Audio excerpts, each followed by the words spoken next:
Okay guys, yeah, welcome back to my YouTube channel. So today we're going to be doing the ultimate back workout on a cut. So what makes the ultimate back workout, or what makes the workout the best on a cut? So you've got three factors that I'm particularly worried about. So I want to maintain my strength, I want to maintain my size, and I still want to enjoy the workout.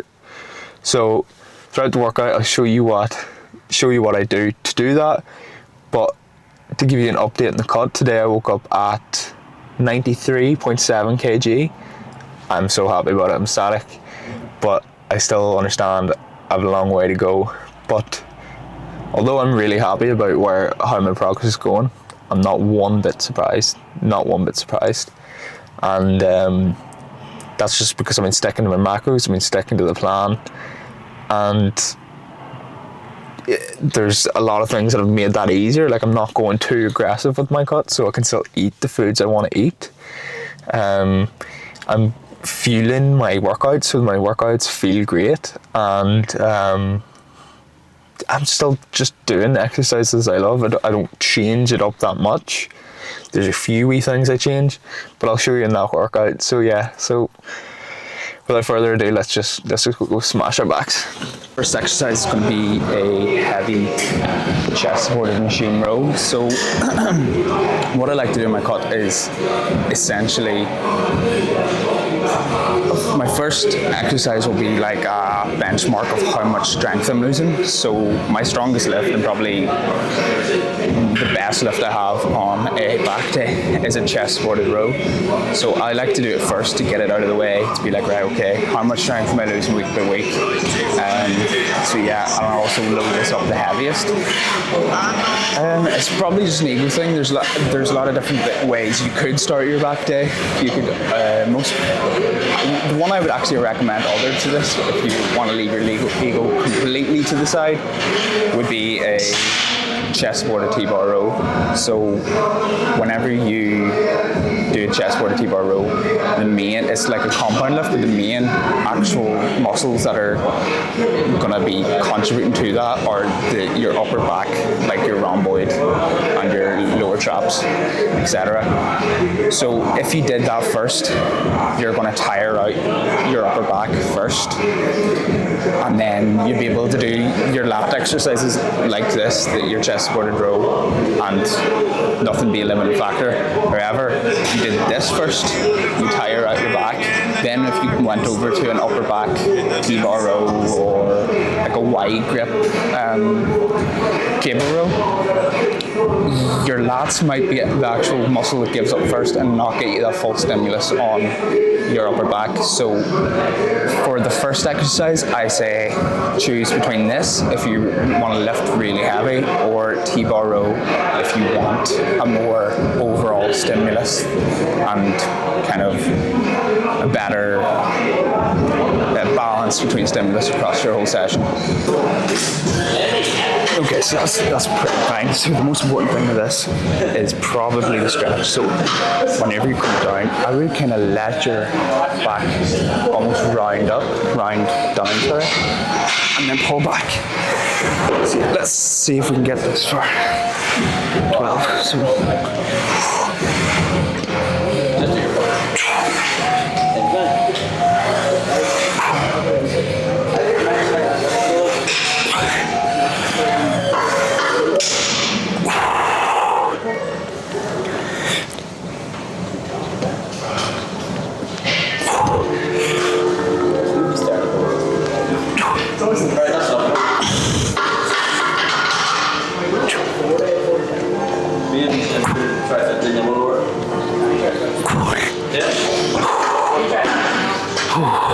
the main thing that I would focus on whenever I'm on my cut, the most important factor of all my lifts, is still going to be my form. And whenever you're trying to whenever you're on bulk, let's just say, you might want to grind out those extra few reps, let your form break down, and there's a time and place for that. whenever you're on a cut, you don't really have all that much energy.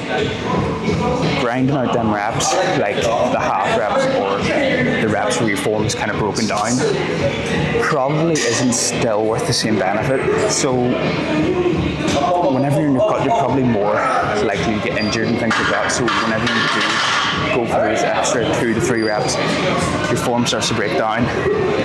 Anything can happen. Even on a bulk, anything could happen. But on a bulk, you get a lot more reward if you keep on going. On a cut, not so much. So I'm trying to kind of limit myself from doing that, bring my ego a little bit down, but still lift really heavy, keep that form. Again, the stimulus to keep muscle is way less than the stimulus to build new muscle. That's why on a bulk, it's probably more important to grind out these extra reps. But on a cut, like, if you're staying within that target 8 to 12 rep range which you set for yourself, go into 13, 14, 15, letting your form break down and letting the ego get the better of you probably isn't worth it anymore. So try and keep that in mind. If you're in the same position as me, you're on a cut, you're losing way more body fat and you don't have the means, the calories to make up and recover yourself as much. As well, for your next back day or next day, whatever day it is that you do where you think you might not be recovered fully. So I would say keep it at, go to failure on correct form. Don't go any more than that. That means you'll be able to go to failure on the correct form the next day, the next back day. Yeah. So just keep that in mind. I'm going to actually stop another 20 on the side. That was pretty easy. And I'll see you at the next exercise.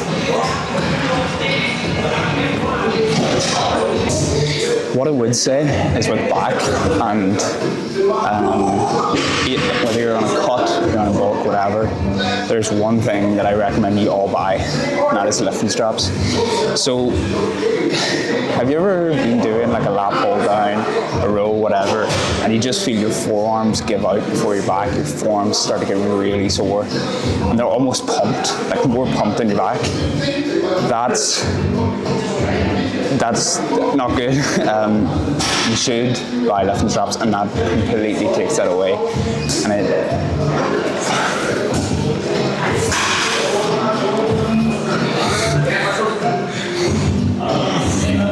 okay, so first exercise done. I just wanted to give you a little tip for like getting rid of forearm activation. Not completely, but mostly in all of your back exercises. So have you ever been to the gym and you feel your forearms give up before your back actually gives up, especially in like lat pull down, any back exercise? There's one way of limiting that, and that is by using straps. So I am a huge advocate for straps, and I would nearly cry if I've got my straps on a back day. That's how much, like, I could do a back day without them, but like it would be pretty shit. So yeah, use straps, and you will instantly get a better connection with your back and ultimately build muscle. I know it's a pretty old school saying, pretty old school thing, but that mind-muscle connection is real. I don't know if it's mind-muscle connection, but as your muscles start to get bigger and there's more neurons firing, you can actually feel the muscle that you're targeting, contracting, stretching, contracting. And at the start of your lifting journey, I couldn't feel anything. And it was until I started like slowing down the reps, feeling the reps, that I was able to start feeling something. One of the things you can instantly feel in your lifting journey is your biceps. Everyone knows the pump of a bicep curl, but muscles like your back and sometimes your chest are a little bit harder at the start to like get going, get those neurons firing. So a brilliant way to limit your forearms firing and get the neurons in your back firing is by using these guys. Okay, so the next exercise we're going to hit is the T-bar row that I was chatting about earlier. So for this, I'm going to take a wide grip instead of like a neutral grip. Hold it close to my thing. That'll activate your lats more. If you take a wider grip and kind of flare the elbows out when you come back up, you'll hit more of the upper back.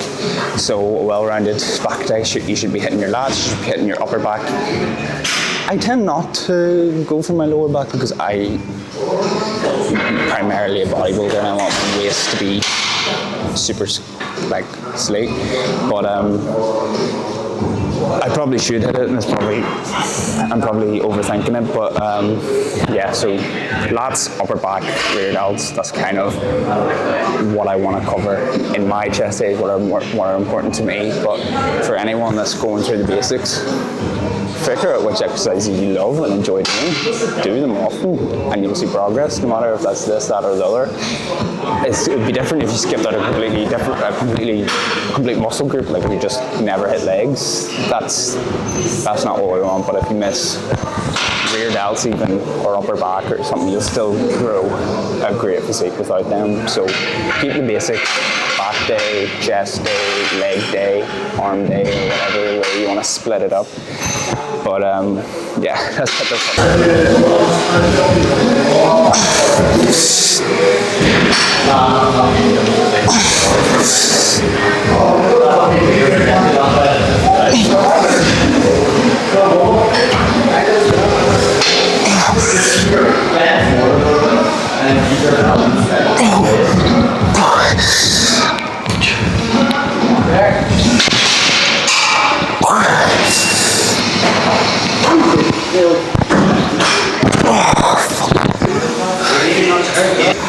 Okay, so 3 sets with lats done. We've got 3 sets for our upper back done. And now we're going to finish off our lats, which is probably my main focus on keeping muscle in terms of my cut. I developed my lats a lot over my last bulk, and I really want to keep them. Because I'm kind of the star of the show when it comes to bodybuilding and back and stuff. So I'm going to finish them off here, and we're going to go for light squeeze reps and get the lats really burning. So at the end of it, we're really, really pumped. And then we're going to finish off with rear delt fly on the back deck. So yeah, that's it.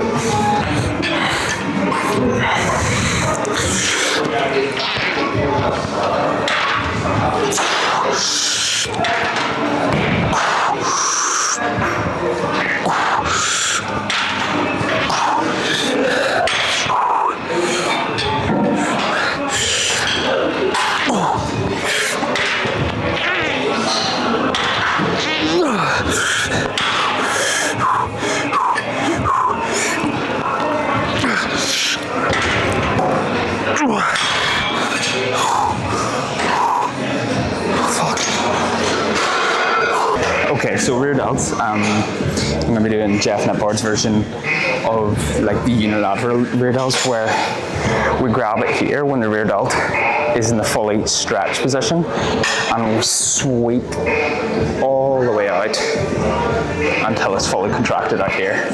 So what we want to think about is keeping our torso looking that way. And all we're going to do is, this is the way Jeff Netbard, this is not my analogy, but imagine there's money on the table in front of you and you want to be able to grab all of that money, swipe it all off the table. Or on Christmas Day when you get raging at Monopoly and you want to fuck it off the table, imagine getting all of the Monopoly off the table at one time. You just go swipe. So we grab it here, rear delt's fully stretched, and we're going to sweep all of the money that we can around. And we're right back into the stretch position, and we're keeping our torso looking that way. Perfect. So we're going to do that for 12 to 15 reps, 3 sets each side. Perfect.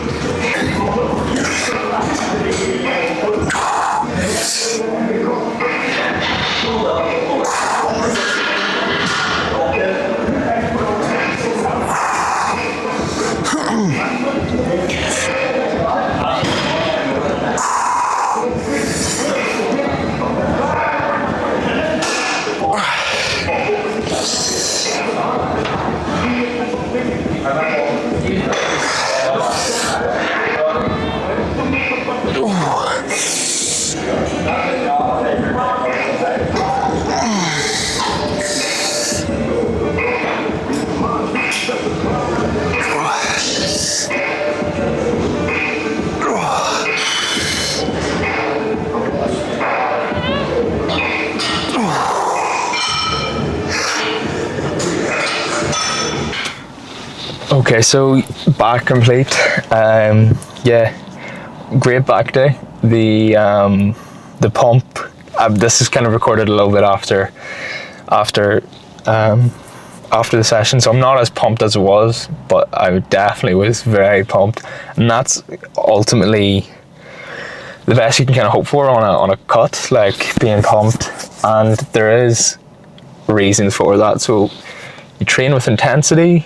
You train when you're on a cut, and you kind of organize your carbs around the training session. So you have a carb meal before the training session, and then you use things like pre-workout, creatine. It all leads to maybe not as pumped as you would be on a bulk, but like pretty close. And that's kind of the best thing that you can wish for on a cut. So yeah, it's pretty good. If you guys train with the same intensity, do the exact same session that I did there now, you will grow muscle if you're on a bulk, and you will maintain your muscle on a cut. But yeah, the training is probably a smaller percentage of maintaining / building muscle. Your diet is where things like are make or break. So if you're on a bulk and you're not eating calorie surplus, you're not going to build as much muscle as you want to.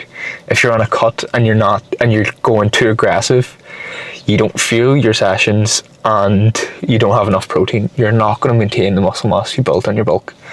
That's just simple. So if you do those three things, so you fuel your workouts with carbohydrates so that you can perform in the gym with the intensity that is necessary to keep those muscles. You eat enough protein on your cut, so at least 2 grams per kg of body weight. No, a gram per pound of body weight is the normal one. So if you eat that, and you train with intensity, you're going to be fine. You're going to be sweet. And I've just trusted that process, and I'm not surprised that I've kept all my muscle. I have retained most of my strength, and that I am losing body fat. There's no surprises there. It's just a great fucking feeling. So yeah, and conversely on the bulk, you need to be eating enough protein to facilitate new muscle growth. You need to be eating more calories than your maintenance, so that your muscles have energy to facilitate that muscle growth. And you need to be training with high intensity so that your muscles get the stimulus they need to be like, okay, we need to build more muscle here. So that's basically it. So yeah, at the start of my cut, I started at 98.5 kilos, like in the morning. I was like 100 plus, like during the day. It was insane. But and then now I'm 93.7 in the morning. So that's nearly 5 kg off. Obviously that's not all fat, but I would say 2 to 3 kilos is water, 2 kg of fat already in like 4 weeks. It's pretty good. It's not aggressive enough that I'll lose muscle, but it's aggressive enough that I will see the changes definitely over a few months.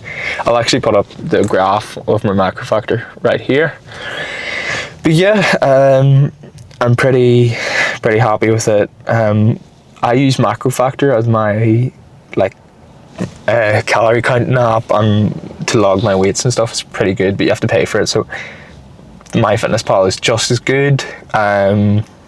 If you're getting started out, you don't have to obviously pay for this stuff. So use one that's free, like MyFitnessPal, and actually track. Even if you're on a bulk, track. Because a lot of people will say, well, I'm not building new muscle and I'm eating so much. Well, how do you know you're eating so much? It's because you think you're full. It's because your belly feels full. Because trust me, when I'm on a bulk, I have to eat past being full. I have to use strategies like liquid calories to get my calories down me. And on a cut, then how do you know? People say, well, I'm literally starving myself and I'm not losing weight. How do you know you're not losing weight? Did you eat, like, I don't know, like if you ate a McDonald's in the morning and a McDonald's at night, you would be starving. but you'd probably be over your calories. Do you know what I mean? So there's these kind of things, like you need to track everything that you're eating. Well, there's some people that are really against that, but like for you guys that are against like tracking everything you eat, or you've had an eating disorder in the past and you don't really want to get down that way of things, just, I don't know, like not track, but maybe read the calories in your head and kind of, and if you're on a bulk, choose the higher calorie option, like so say full fat milk versus semi-skimmed milk, or if you're on a cut, maybe choose the semi-skimmed instead of the full fat, and you should be fine. And then just weigh yourself and then see if you're losing weight, and if you're losing weight, good. If you're maintaining or gaining, maybe you want to then choose the skimmed milk. I don't know, just choose the healthier, lower calorie, more filling option. So yeah, that's all I have. The cut's going good, the training's staying good, and yeah, hope you enjoyed. This is going to be a slightly different video where I'm going to edit it a little bit and make sure that